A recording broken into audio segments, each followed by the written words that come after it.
विरोध करणाऱ्यांना आपण आपली ताकद दाखवली पाहिजे असं नवनीत राणा यांनी म्हटलेलं आहे।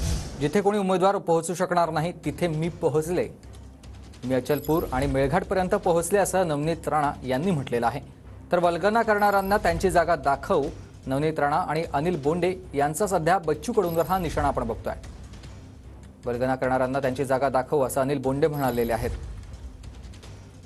माझा योगदान भाजप भारतीय जनता पार्टीमध्ये शून्य सुद्धा नाही आहे। मी फक्त सुरुवात केली आहे। मी फक्त आपल्याला विनंती करू शकते की आपली ताकद हा बाकी इतर लोक जे विरोध करते त्यांना आपण दाखवली पाहिजे। अचलपूर मतदारसंघ असो, मेलघाट विधानसभा असो, जिथे कोणी उमेदवार आज पोहोचू शकणार नाही त्या ठिकाणी शेवटचे टोकापर्यंत पोहोचणारी भारतीय जनता पार्टीने जे दिलेली उमेदवार आहे, गेल्या 12 वर्षापासून मी त्याच्यासाठी संघर्ष करत आहे।